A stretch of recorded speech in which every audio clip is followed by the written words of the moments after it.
sure that that partnership happens.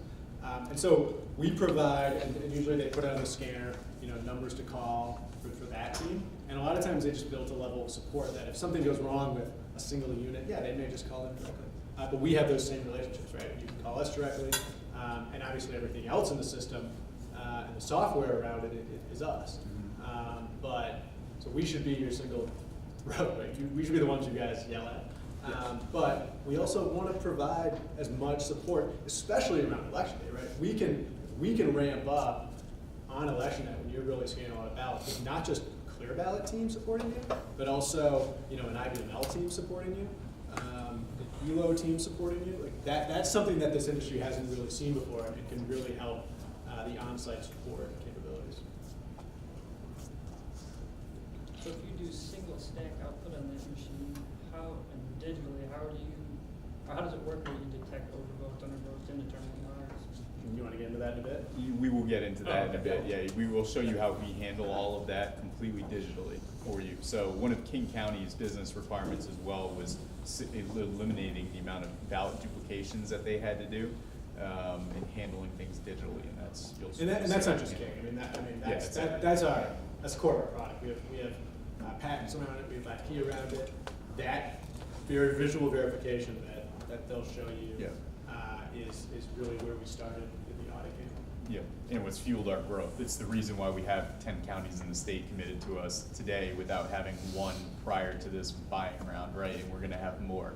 It's the reason why we have 75% market share in Oregon and in Washington. So, and you'll see it. We'll walk through all of it.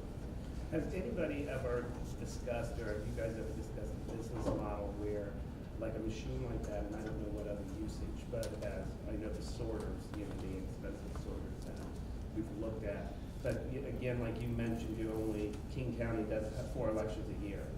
So the rest of the time it's not utilized and it's so expensive. Is there any discussion about sharing those? Or like I would love for like within the county. Yeah, absolutely. Either county boards of elections or like if our county administration needed a mail sorter, then we could use it during a certain period. So the one question that always comes up are the certification rules, right? And some jurisdictions are, they want to make sure that it's all very sort of tight and closed off, right? I think, but that we believe that should be the future, right? That you should be running these things and getting the most out of the operation of them, right? And so it really comes down to building a partnership with whoever else in the county has a need for it, and making sure that you're finding those times where you still have enough time to do your LNA ahead of time, right? Because once you do your LNA, you're not going to let them back on it. But that those windows and gaps are there, and that you're planning out with the rest of the county. But otherwise, absolutely. I mean, there's no reason. It's simply taking a digital image and dropping it into a folder. We can take those folders of ballot images, you can get sort of ballot images, and it doesn't have to be ballots, right? We actually, our system handles just like regular paper. You see this a lot in mail voting, right? You just get like a regular piece of paper sometimes. I think it's mixed in. And sometimes it gets mixed into the ballots. So that still goes through the system, right? It's just outstacked to a different area. It doesn't stop the scan. And that's why the benefit of like it not being purpose-built for elections, you can scan anything through there and take those images and have a use case for it. But I think that ought to be about timing that with the rest of your counties when you can do that around your elections. From implementation to the upgrade, what were the biggest areas of opportunities you have from one election to the other one? And maybe just speak on a couple of complaints that they had from one election to the other from as far as upgrades purposes. Yeah, what they wanted us to do, feature-wise. So I think initially a lot of it was around the clear design, so the ballot layout, which they love, but they wanted more functionality to create ballots that fit their needs. So there was some stub capability added, there was footers added, different things that they needed. Their neighbor county, Pierce County, added barcode capability, so they could put barcodes in their headers and run them through their sorting machines, and actually have that do the sorting before it got to the scanners. because Pierce has these scanners, which don't do out-stacking or sorting. So a lot of it was around that ability within Clear Design to set up the election language. King has 5 languages, so they wanted to improve the language using Google Translator, just to improve that part of it. That was the initial process. After some elections, a lot of the process was actually around what you'll see here in a minute, the adjudication flow, so ballots that are overvoted, ballots that are undervoted. We're very transparent in how we show those, but we really want to continue to improve the process for the election officials. That's something we're working on them, and not just King County, but a number of counties, working with them to improve dramatically, and hopefully have that in the way this year. And that's been a lot of the feedback. Frankly, we haven't completely solved yet, and we're still working with them to get there, to improve it to the point that they're happy with it, we're happy with it, other customers are happy with it. That's one of the more outstanding ones. I think everything else was just around, little things here and there, rounding out some edges, rounding out some usability here. But yeah, I think Clear Design being the initial one. If you notice too, a specific point, part of what Jordan just said, some of those feature enhancements, the addition of stubs, the addition of barcodes and variable data into the headers, things like that.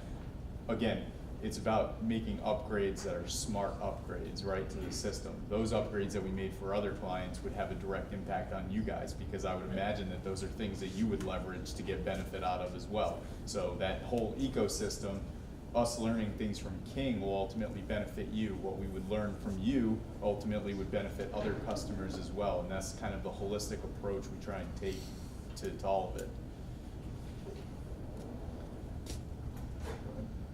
You want to keep it? I know that you guys had asked us to scan some ballots, so I was going to see if that is It's now the time?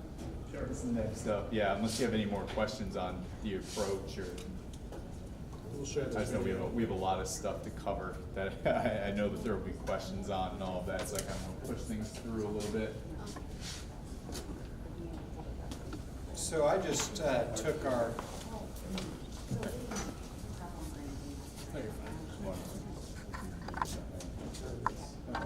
so I just,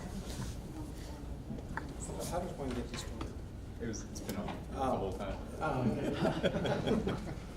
So Chantil provided a couple of sample ballots with folds, and I just grabbed our Ohio certification election. We had to build a specific election with specific races in order to do that, and I had our printer fold them the way, I guess the style you fold all your ballots, or at least the examples I have. So we have about 100 here, and I'm just going to start. I've got our tabulator up, and there's actually going to be some data you're going to be able to see here as far as how many cards per hour we're processing. And all of this data is also going to be available on the back end in our account database. This particular hopper will hold somewhere between 2 and 250 sheets. It kind of depends on your paper thickness, and of course the folds that are involved as well. So in this case, we've got, it looks like 24 cards that were scanned, and then we can just go straight to another stack and add more. Put them straight into the scanner, and it'll keep going. We're scanning behind a target card. Grab the microphone here. It also doesn't matter the orientation you put them in. We're scanning behind what we call a target card, which actually gives you another layer of sorting capability. So if you wanted to use a target card for all of your mail-in ballots that came in on Tuesday, you could actually do that. And then in the back end of the database, you can use that target card information to isolate those ballots. In this case, this is just a simple early voting batch number 4 target card.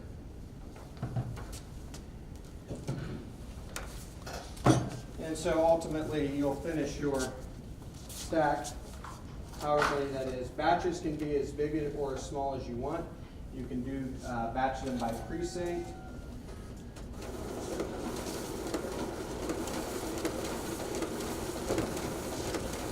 You can batch them by precinct or really anything you want. So you'll see those stats populate up here. It looks like we're scanning in the neighborhood of 4,700 cards an hour, 5,000. Again, these stats are even more robust in the back end of our account software. You can see when scanning started, what machine did a certain batch of scanned ballots, and how fast it went. Can I tell a little story actually on that? Yeah. So we had, we did a, before signing Warren County, we ran a project this past May where we audited, or kind of did a light audit, but rescanned their entire election. We scanned 35,000 ballots on 2 of these scanners in a day. And we were going back and forth. We actually used those stats. We had a little contest between us who could scan more ballots. So we looked at those stats at the end. And, I won. yeah, he did. I think you were more dedicated than I was. But you can see, and those were Warren County's ballots. Those were actually another vendor's ballots that we were able to read 35,000 ballots in a day between 2 of those scanners. Hey, Jason, what is your comparison of that printer compared to our 850? With that scanner, Yeah, I mean, that goes a lot faster. yeah, I mean, was that speed what I was looking at faster than the speed and with the DS 850s, or is it just because you have to stop and start all the time? No, the 1200 to 1500 is, I mean, it's No, stop both and starting starting. and starting and stopping, like, you know, to load another tray. And then the folded ballots, like if they're not folded, then we'll get around maybe 2,000 an hour or so, but still a lot faster.